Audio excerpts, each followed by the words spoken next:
Oi, galerinha, tudo bom com vocês? Espero que estejam todos bem, saudáveis, esbanjando energia por aí. Primeiramente, eu gostaria de parabenizar vocês pelas atividades realizadas. Alguns de vocês excederam expectativas, foram muito bem.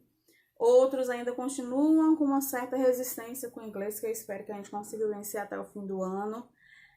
Lembrando a vocês que para a galera que tem mais vergonha, mais timidez de tirar as dúvidas, esse é o momento que ficou mais legal, que vocês podem me chamar no privado, falar, Pro, não entendi essa questão, explica novamente para mim. É para isso que nós estamos aqui, certinho?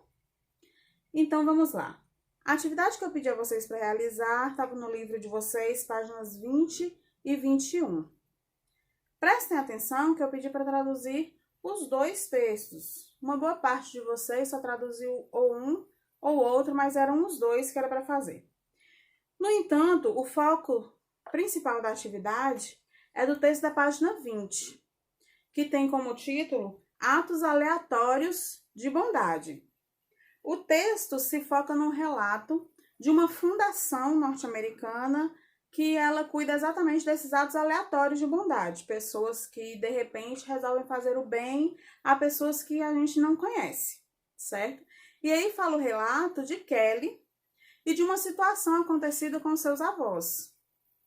Eu não vou dizer toda a tradução do texto, mas vocês já traduziram. Se tiver alguma dúvidazinha, manda para mim no privado e eu falo com vocês. Outra coisa que eu queria dizer é que eu tinha pedido a vocês para que vocês baixassem o aplicativo do Duolingo. Alguns não conseguiram baixar e não tem importância de onde vocês traduziram. Eu dei a facilitada do Duolingo porque ele funciona mesmo offline e eu acredito que para vocês trabalharem seria mais prático. Mas se traduziram pelo Google também não tem importância, certo? A primeira questão, na página 20, diz assim: Write the answers to the questions. Escreva as respostas para as questões. Aqui, eu já escrevi. Lembrando que eu escrevi somente as respostas, porque vocês reparem que meu quadro é minúsculo, não daria para colocar perguntas e respostas. Mas aí eu coloquei as identificações A, B, C, D e E, para que fique mais prático para vocês. Letra A. Why did a truck driver go to Kelly's grandparents? Por que um motorista de caminhão foi até os avós de Kelly? Resposta. A truck driver went to deliver some food at her grandparents' home.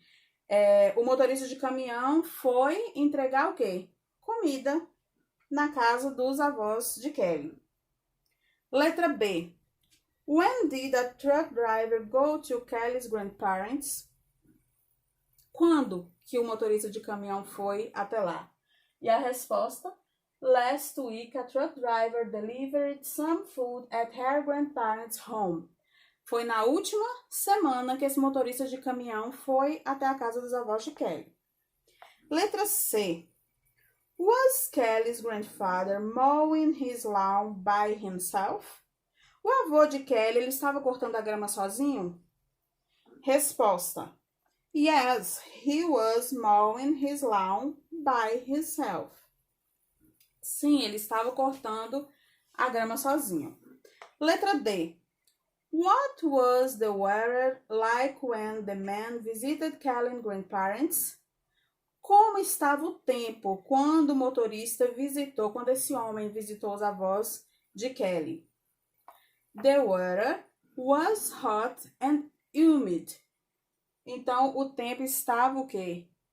Quente e úmido. E a última questão. Who finished mowing the lawn?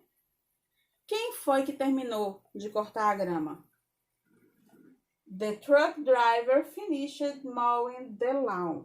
O motorista de caminhão foi quem terminou de cortar a grama. Conseguiram responder certinho? Conseguiram fazer essa tradução aí corretamente? Me dão um feedback, comentem lá. se vocês conseguiram responder de forma satisfatória. Lembrando que algumas pessoas responderam assim bem resumidinho, só com 2 ou 3 palavras. Tá errado, Pro? Errado não tá. Só que quando a gente quer se aprofundar num estudo, principalmente do idioma inglês, a gente prefere que as respostas sejam mais completinhas para que vocês tenham prática na produção, execução de frases completas, certo? A segunda questão que tem aí, tem um quadrinho dividido em 3 partes, certo? Então, eu tenho aqui o past, que é o tempo no passado, e que está dividido entre regular e irregular. E aqui eu tenho past continuous.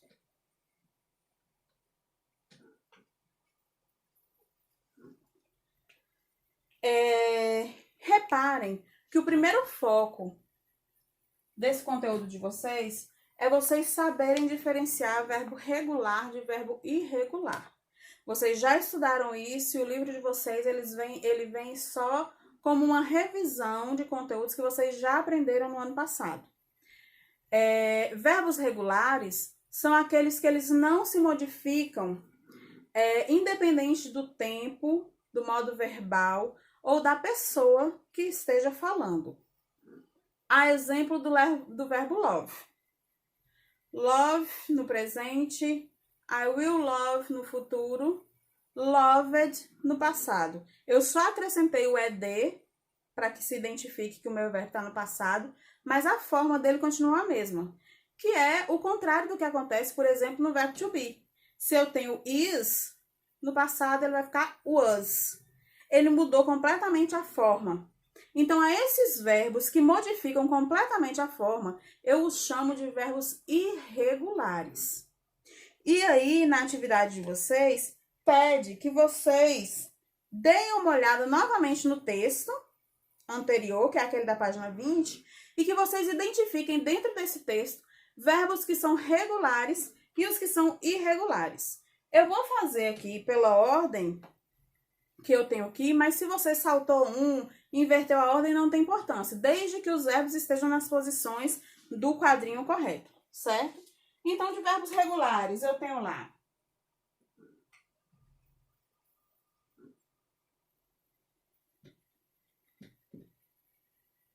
submitted, noticed, agreed,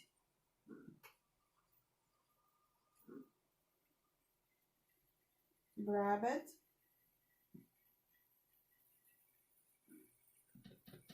e finished. Reparem que todos os verbos que eles estão aqui de forma regular, a única coisa que eu fiz foi acrescentar o finalzinho ed. Mas, quando eu chego nos verbos irregulares, os meus verbos ou eles se modificam completamente ou tem letras da palavra base que elas se transformam. Como o exemplo de come, que vira come.